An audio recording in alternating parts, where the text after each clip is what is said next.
following footage in this video is owned by Lionsgate. Please support the official release by buying the DVDs, Blu-rays, 4K, or watching on streaming services. Thank you. Hi. So today, we're going to be looking at the most recent Power Rangers movie to be released in theaters. Now, this movie came out at an interesting time because it was around this point that the original creators of the show bought it back, and they were trying to make it more mainstream in the public eye, and I'd say they did a good job because when Disney had the rights, they barely promoted it to the point where people weren't even aware it was still going. But then when the original creators came back and made Power Rangers Samurai, it was everywhere to the point where fans who weren't even following the show anymore knew it was back.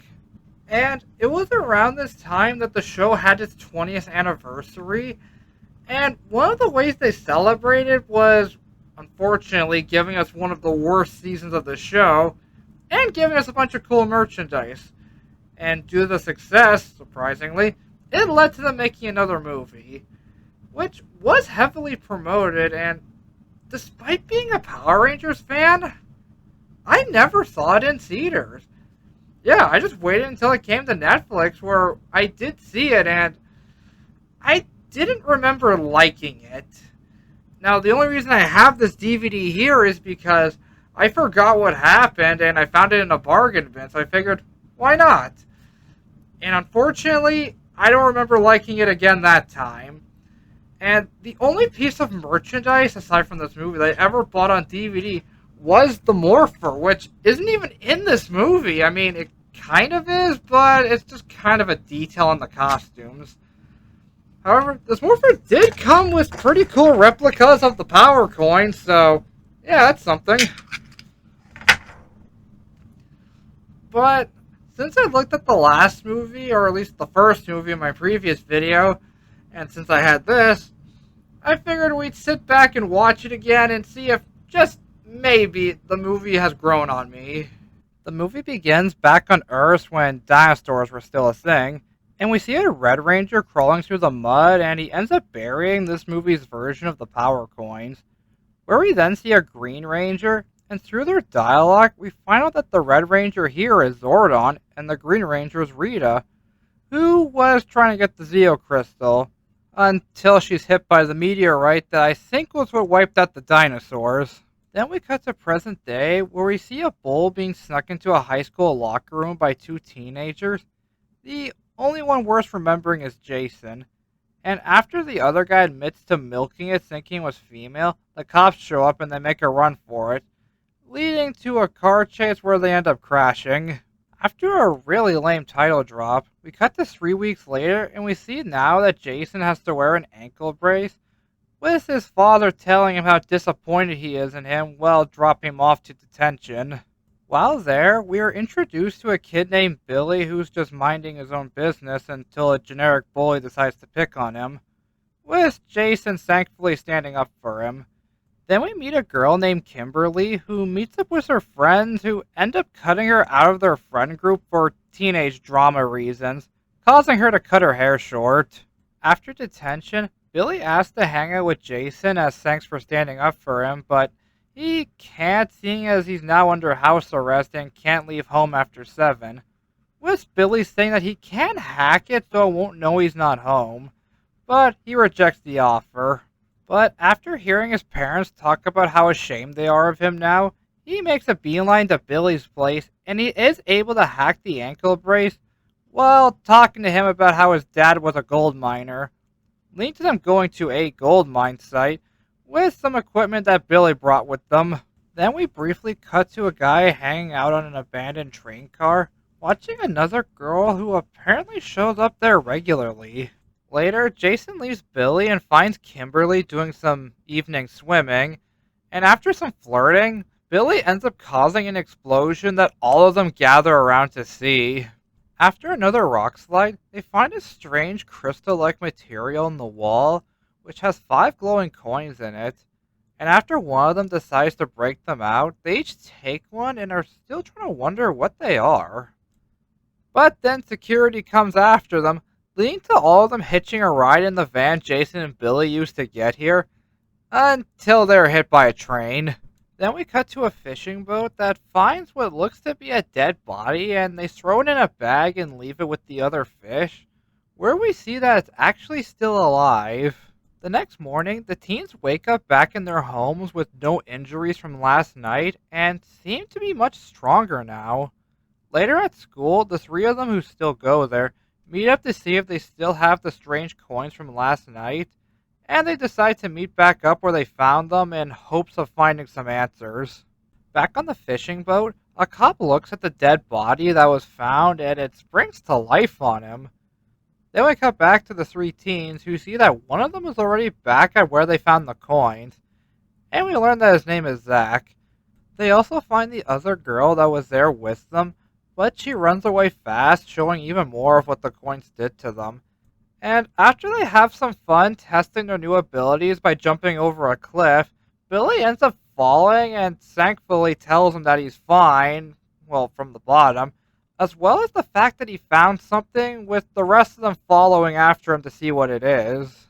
Where they land in water and start glowing the same color as their coins, as well as swimming deeper and finding what looks to be an alien spaceship, with Jason noticing how his coin is reacting to the ship, with the front door opening. And like most people in these movies, they go in and immediately get locked in and also meet a robot called Alpha 5, who takes them to what I think is the bridge, where he then asks them to step in the center, causing a face to pop through the wall, which happens to be Zordon. Yeah, after he was defeated at the beginning of the movie, Alpha put him in here to keep him alive, where upon finding out that they have the power coins, he refers to them as the Power Rangers, which none of them know what that means. Where he then gives them an explanation saying how his old team died protecting something called the Zeo Crystal, that is apparently what helps keep life on Earth. When they start asking more questions, Zordon shows them a creepy vision of what they're dealing with, mostly to scare them into taking this more seriously, with Zordon telling them that the person in the vision is called Rita Repulsa and that she plans to resurrect a monster called Goldar, who will dig up the Zeo Crystal and destroy all life on Earth, with Alpha estimating that they may have roughly 11 days before she gets back and does all this. But even with all this new information, they all leave, with Zordon pleading with Jason to reconsider and lead the team to save the world. But he leaves too and finds that everyone was waiting for him. And it's here where we learn who the other girl is. Her name is Trini. Then they start questioning everything they just learned, with Jason saying that the best way to possibly get more answers is to stick around, where he then says that he will be back here after school and that if they don't want to come back, they don't have to. Then, after we get a glimpse of Zach and Trini's home lives that are not that great for different reasons, we see Rita collecting gold to build Goldar, and she's mostly doing it by ripping out gold teeth at the moment. The next day, Jason sees that they all came back, where they are then given some rules by Zordon on how to be Power Rangers. And with no time to lose, Zordon asks them to morph, which unfortunately doesn't work. But since they're on a time limit, they start training on how to fight while simultaneously trying to figure out how to morph. Also around this time, Billy tries to find out where the Zeo Crystal is, and he pinpoints it to being buried under a Krispy Kreme. As a way to motivate them to morph, Alpha shows them the dinosaurs, which will be very difficult to operate without their ability to do so. Which is proven to be true when Zach decides to take his for a joyride and can barely keep it going in a straight line. And after almost killing them with it, Jason and Zach start fighting, with Billy stepping in to stop them, and due to this, he ends up morphing for the first time. But despite this, Zordon is disappointed with their progress and tells them to go home. But instead, Zach says that he will start a bonfire and camp out tonight, with the rest of them joining him. But it's around this time that Jason overhears Zordon saying that once they morph, he can be set free from the wall, with Jason getting the impression that he was being used the whole time. Then we cut to a jewelry store where we see Rita taking all of the gold she can, as well as making more monsters, showing that she's getting more powerful. Back at the bonfire, they start talking about how Billy was able to morph, with Zach thinking that the reason they all haven't done it yet is because they don't really know each other. And frankly, I really do like this scene. Like, it does help the audience get to know and care about these guys more instead of like the last movie where they're just kind of generic blank slates. With Trini asking if they're really becoming friends or if they're just doing this to be Power Rangers.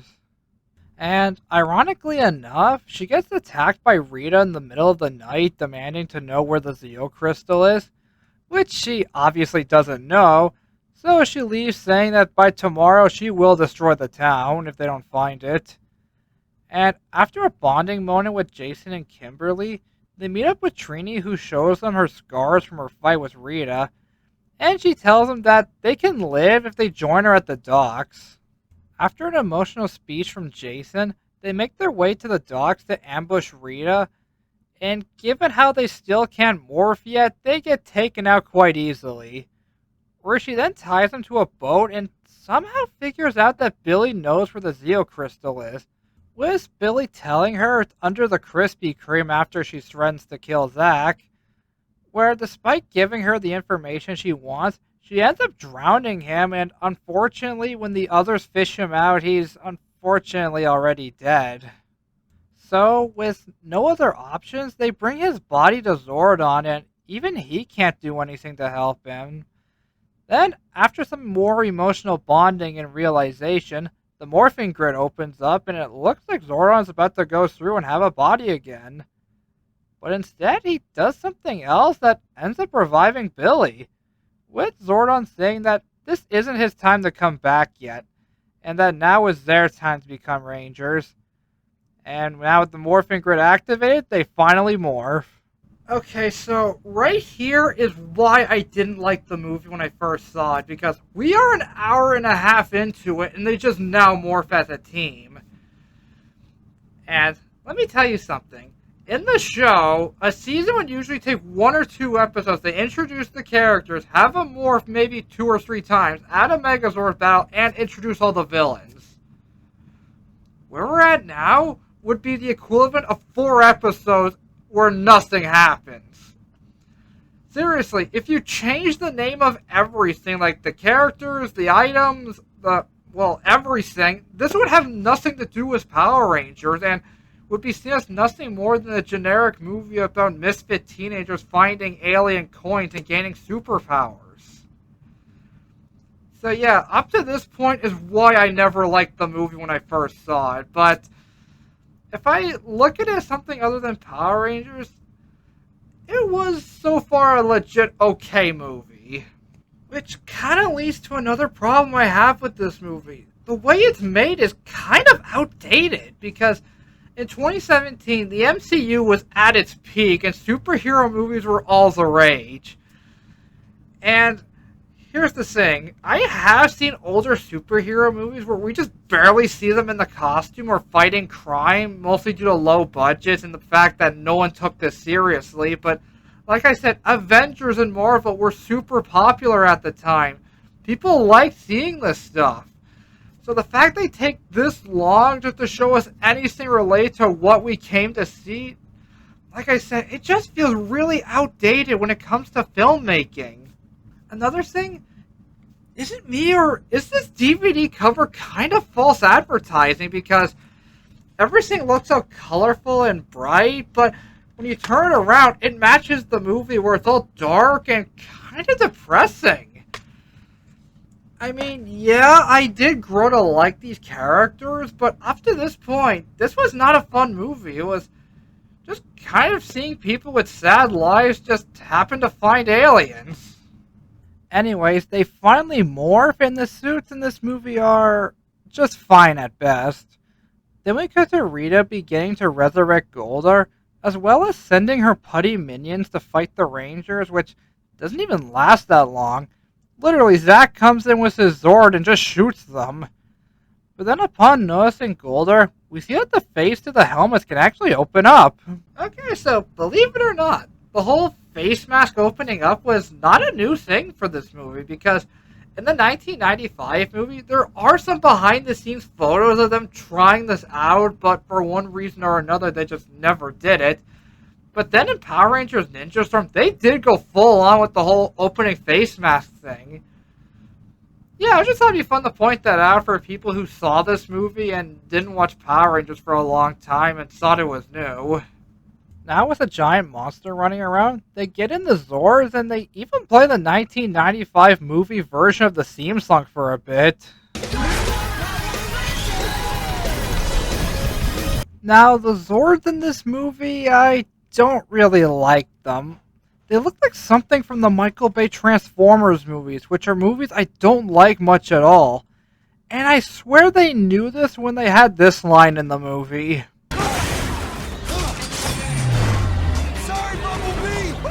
Now, the CGI is way better than the last movie we looked at, but that was already a low bar to begin with. And after some fighting and rescuing civilians, Goldar finds the Zeo Crystal, with the Rangers doing everything they can to stop him. But it doesn't really go too well, so they combine into the Megazord that somehow has a worse design than when they were separated. Anyways, after what I think is a reference to Evangelion with them falling, we get a slow-moving monster battle where they defeat Goldar and pimp slap Rita into space, saving the day. Yeah, this fight was lame. Then after some cameos, we get a little montage of them just going on with their lives, along with a mid-credits bit teasing another movie that never happened. So that was the 2017 Power Rangers movie, and I have conflicting feelings on it, because as a Power Rangers movie, it's terrible, but as its own movie, I think it's fine. Like, the first two movies, like, they kept to the formula of guys in costumes doing stunts and the occasional giant robot battle. Granted, the first movie did experiment with CGI that clearly didn't age well, but it at least felt like the show, and all this made the show feel like I was watching a live-action cartoon, which was part of the fun. But with this movie, it felt too Hollywood and generic to the point where I could easily see people forgetting about it, which explains why I kept forgetting about it. But there is one thing about this movie I did really like, because in my last video, one of the complaints I had about that first movie is that it really banked on you watching the show beforehand, because I never refer to any of them by name and only refer to them as just the Rangers or insert Ranger here. But with this movie, I did grow to care about these guys to, like you saw so far in this video, I did give each of them or refer to each of them by name. So this movie does have that going for it. But this is also kind of a double-edged sword, because in the original show, they were supposed to be teenagers with attitude, but mostly came off as generic goody-goods.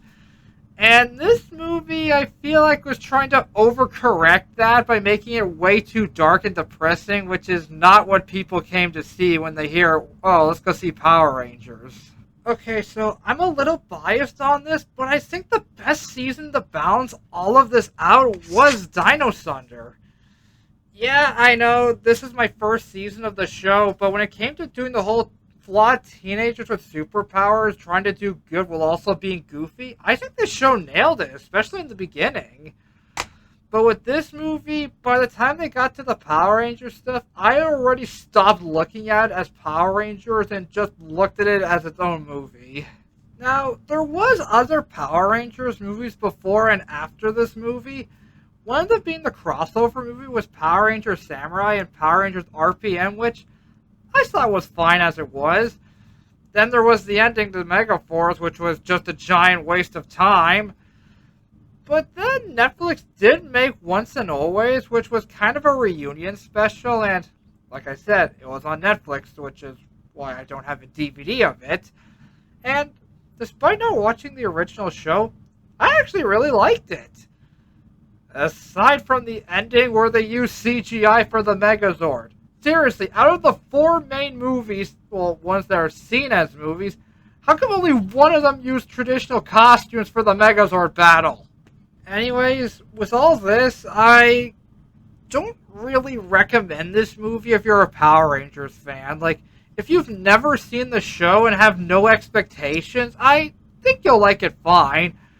But if you're a fan, I think you'll hate it for how much it deviates from what made the show fun. So with all that, I thank you for watching, and for fun, since I looked at 2 movies in a certain franchise, let's look at all my DVDs I have for Power Rangers next time. See ya!